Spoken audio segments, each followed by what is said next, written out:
first of all, let me just talk about the energies that I'm picking up here. And then we'll go a little bit into, the other cards that I drew out. First off, what I'm seeing here is, I pre-shuffle the cards ahead of time.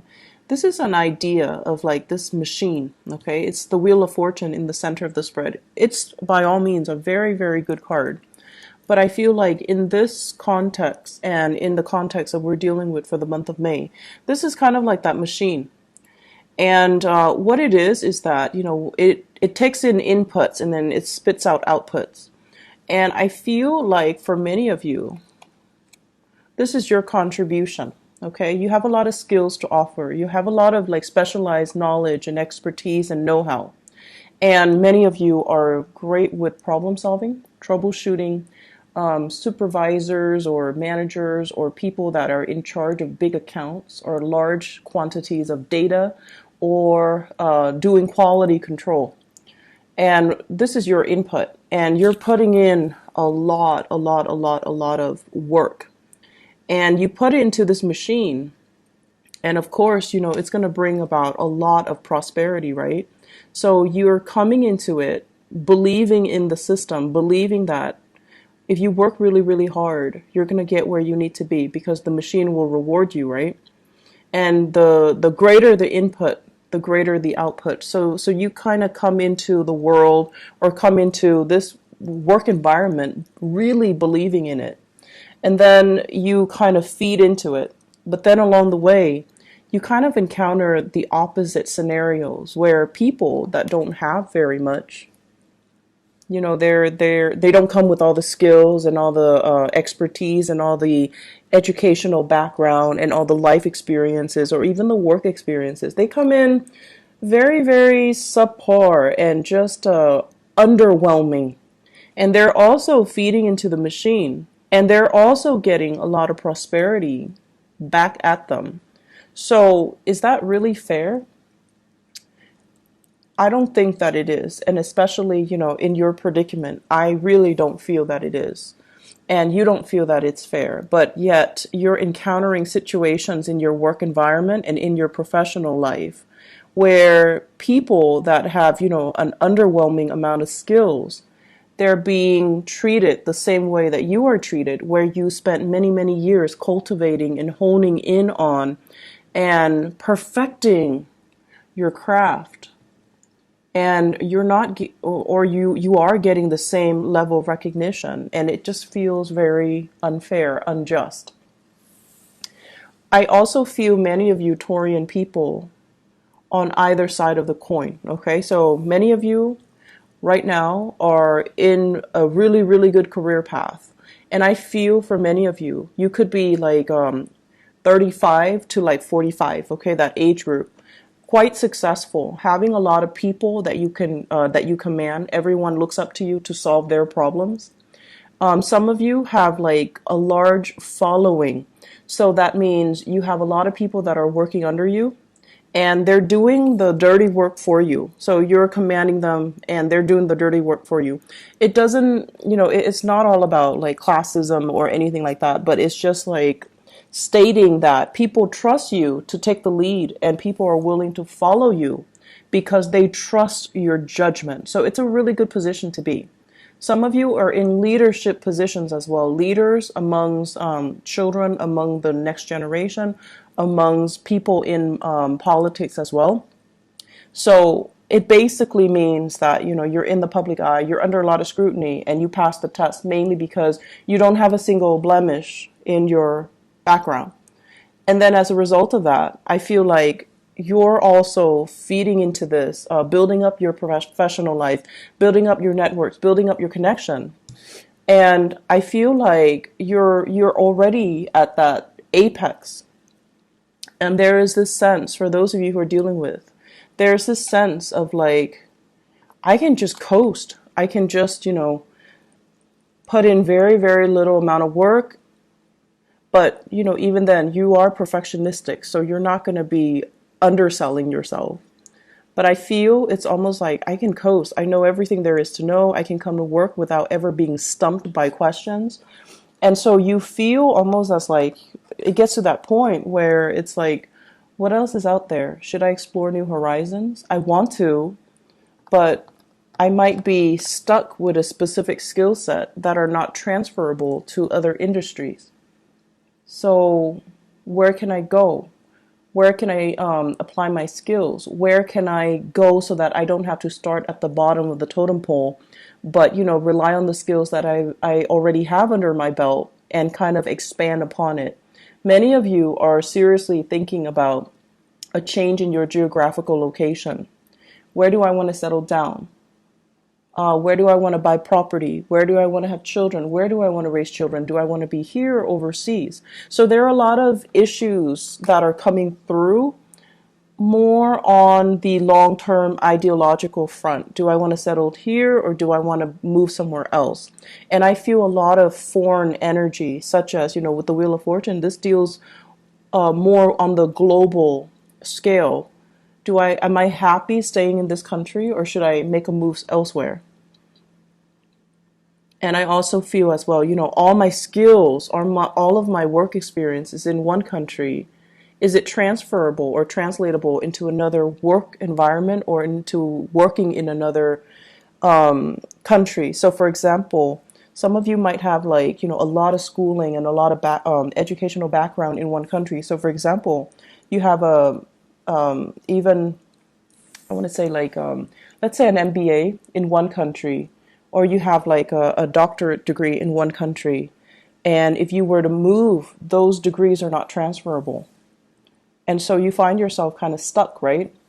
You don't want to start over, but at the same time, it's really difficult for you to make that move, that transition, when the degrees themselves are not recognized in the new country. And then many of you want to change. I'm hearing change jurisdiction. You might have a license in one state and you want to practice in another state, but you have to redo that process. You have to get the license in the new state. So all of these things are coming up for reexamination. And I see a lot of people in institutional roles, working in some type of either a federal agency or academic institutions, medical institutions, things that are accredited, things that require licensing, things that require it's not a walk in the park to get yourself in the door, to get your foot in the door. So if you were to leave it and start over, it can feel very daunting, and it can also feel like you have to start from scratch. But there are new opportunities that are coming in on the horizon right now, and I feel it's converging. It's it's coming in for you. And some of you might have an offer on the table to switch agency, to switch into a new position, to switch into something a little bit different. And I feel like you're definitely emotionally drawn to that decision, to that offer. But it might not pay as much as you're hoping. It might not pay what you feel would be enough to support your standard of living. So it's a big trade-off here, but I feel like you're looking for something new. The status quo is okay. It looks great. You have a lot of respect. People really love and admire you in the work environment. They admire your work ethics. But I do sense that you've been here a little bit too long, and you're just I'm growing roots. I'm gathering moss. And so shifting, changing gears, moving would be the ideal circumstance. And there's a sense of wanderlust, again, wanting something a little bit more exotic, wanting something a little bit different, okay? So that's coming into the picture. The rest of this spread, what it talks about overall is it deals heavily with, I keep seeing this for you guys as well. It's an environment where we really have to work together with other people. This is a card about collaboration, and this is deals heavily with exchanging in ideas, sharing our best practices, listening to other people, and finding mentors or finding teachers in very unlikely places. Okay, so it's sort of like learning by doing, and also the people that you manage, they actually might be the ones that have a lot to teach you. So whereas you're hoping to learn from your supervisors, your manager, your higher ups, but in fact, because of this collaborative card, it deals heavily with learning from unlikely sources. It's like messengers come in all shapes and forms. So you might have an underling that's, like an intern that's just starting out. You're managing his or her work, and they're teaching you a lot of things. They're the ones that are bringing new ideas into the picture. And so I feel here it's kind of like allowing yourself that humility to learn from people that might not have as much experience as you do, but because they're looking at the same problem with a fresh pair of eyes, they're able to arrive at creative solutions that you might not have thought about. So I feel a lot of collaboration coming in, sharing knowledge, sharing skills, sharing the best way to do something. And I feel as if this process alone, it's sort of like it's a really good process overall. I'm also sensing as if there are some people in your work environment that are taking it the wrong way. They're very much about hierarchy, and they're very much about, I've been here longer. You need to listen to me. This is a new person. They don't really have the skills and the expertise. They should not be able to tell us what to do, or they should not be able to, you know, I want to say, they should not have a say in the direction of the company because they haven't been around. So there are conflicting messages here regarding people that might have been in the field for a really long time, but they have no idea what they're doing, or they're so entrenched in it, it's hard for them to shift gears, and it's hard for them to think creatively. Okay, we all know those types. And then there are people that are brand new, that are very innovative, but no one's really giving them the time of day. So it is up to you to really try to shape young minds. Some of you might be teachers, shaping young minds. It might be up to you to, provide the creative framework so that you can allow these new people to explore, and allow these new people like some type of hands-on approaches so that they can learn by doing, and that they can, improve their problem-solving skills. So don't listen to the people that are like, I've been around, I know exactly what I'm doing, but they're not really, pulling their weight, or they're so entrenched in one way of doing things that they're not able to switch gears, think creatively, solve problems through a new, fresh pair of eyes, or, adopt new technology even. So success is only on the surface. You have to really delve deep to really, understand what people are dealing with and how they perceive their work, okay? Because success is only skin deep. So aside from that, the other messages that I'm getting in the picture here, it feels to me as if many of you are thinking about, once again, change in location. And you might, want to stay in the same job, but really, really thinking about like saving up, planning, plotting to kind of leave the nest. Some of you might be living with parents, and the housing environment looks a little bit crowded. The work that's cut out, it's sort of like, I have a space, I don't have to pay rent, or I'm paying very minimal rent, and I'm not doing all the chores. The chores are divided between all the people in the household, possibly with family. And so it just feels as if it's very comfortable. It's like, it's not a lot of work because it's spread out across many people. But you're at a point where you do want to grow, and you do want to be able to be independent. So many of you are at this place is a catch-22. On the one hand, it's so comfortable, and rent is cheap, but on the other hand, it's like, I really want to have my own space. So I see many of you plotting and planning in that regards. And I'm also seeing many of you, the house situation, you might have been thinking about like repairs and things like that. Like, this is a card about marriage, and it's also like the physical dwelling, okay?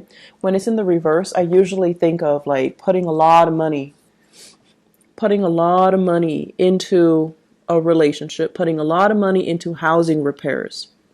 And you might have come out since the beginning of the year, since January, fixing something, cleaning up something, cleaning up the gutters, cleaning up the drain, doing a lot of fixer-upper types of projects as it relates to this housing situation. And now you're like, is it really worth it? Can we just sell the house as is and then move on?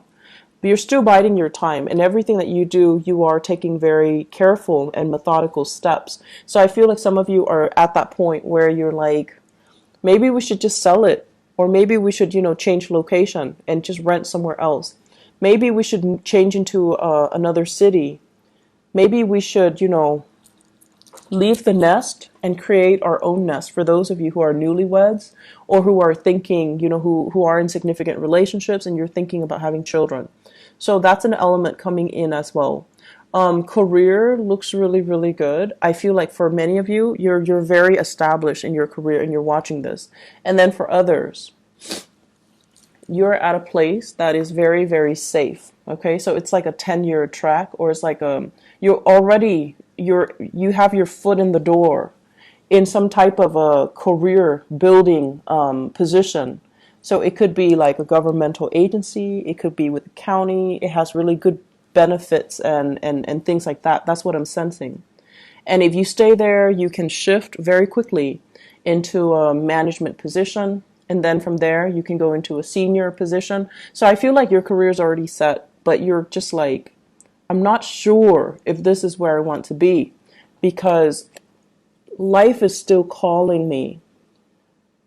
Foreign lands, foreign seas, foreign languages, foreign people, it's still exotic. So I feel many of you are at a point where you have something that's really good, but you're still not 100% content. There's still that pull, that wanderlust. Okay. I pulled out these 3 cards, and I wanted to see what your love life looks like. Mainly because this is so work and career and finance focused that I wanted to, specifically look at other areas of your life. So what I have here, first of all, is a water sign. So this is a Pisces, Cancer, Scorpio, Sun, Moon, or Rising. This is somebody who's very home-based, very home-oriented, okay? On the weekends, they don't want to go out with friends. They want to just stay home and cuddle and spend a lot of time with you. This is somebody that calls and checks up on you when you're at work. Not so much checking up, but, they check in on you. They're a little bit more, they need a lot of reassurance. They need a lot of time. They need a lot of attention.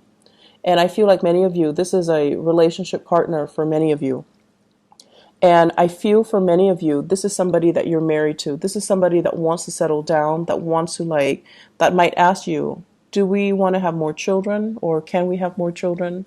They also want their own space with you. For many of you, that's they're kind of telling you, let's start a family, let's build a nest, let's move out, let's live on our own.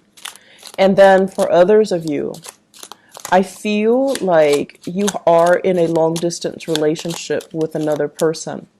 And what I'm feeling here is distance, space, and things like that. I feel like a fire sign, Sagittarius, Aries, or Leo. Okay. And I have here the card of Leo.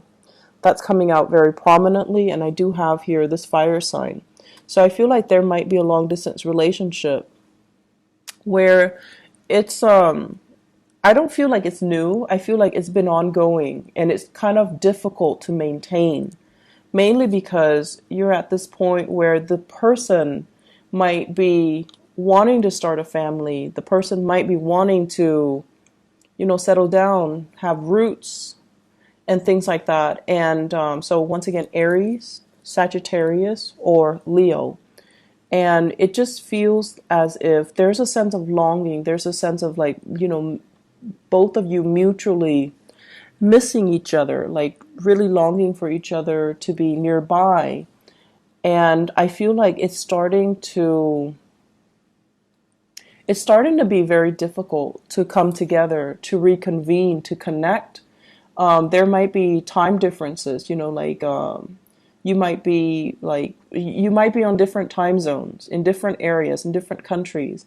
And so it's nighttime where they are, daytime where you are, and you can't really Skype. You can't really connect. You can't really FaceTime. You can't really see each other. You can't really, share. And then there are days when, you've had like a really bad day and you want to call them and they're not there. So it just feels almost like timing is kind of working against you in this relationship.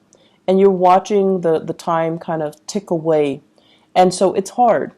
Long distance relationships are hard, but I definitely feel the emotions are there. The longing, the love, the affection, the commitment is there. It's just getting, I feel like it's difficult for the other person more so than it is for you. You've got your career, your wealth, and your that you're building. The other person, they're okay. I mean, I don't feel they're financially in dire strait or anything, but I feel the longing and the missing and the, wanting to be together.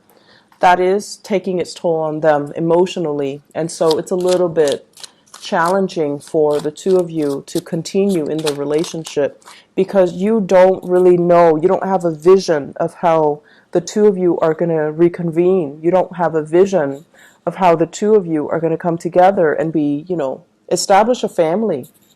Okay, so it's like you need to work this out in your current relationship. What I also have as well, for those who are single people who are, out dating and things like that, I feel like there might have been a recent breakup here with the Four of Wands. A recent breakup. So it could be a fire sign, Sagittarius, Aries, Leo, a water sign, Pisces, Cancer, Scorpio, or even another earth sign, Taurus, Virgo, Capricorn. And what you're doing here is this is the end of conflict. So this is kind of like, you're out of my life. We're not fighting anymore. I'm no longer, like, you're getting over the relationship. Okay. And I feel for many of you, it was a significant relationship where you might have shared space with each other at one point. You might have shared housing. You might have lived together even at one point. I feel like somebody moved out and there is a sense of longing, missing somebody, but you're kind of like, I'm kind of over it. I'm not going to succumb to the temptation to reconnect and to reach out. For many of you, if you're dealing with a water sign, Pisces, Cancer, Scorpio, they are reaching out to you. They're reaching out, and there's an apology that I'm feeling here, and you're kind of turning the other way, and it's kind of like signaling to me the end of conflict. No more fighting, no more internal struggle, no more external struggle, and taking new opportunities. Okay, singles, it's a really good time for you to make the most of your birthday time. Birthday time is what we call like the solar return, when you have a lot of luck and prosperity on your side. So you want to make the most of it and, tell yourself out with the old, in with the new, so that you can invite new energies into your life, okay? It's going to be a really, really good month. I feel many of you are getting over breakups. And I see many of you are kind of like trying to solidify a relationship as well. You still are trying to figure out the direction, like what's going to happen? How are we going to come together? So it's still not there yet, but I feel like it can get there. Just give it a little bit more time, okay?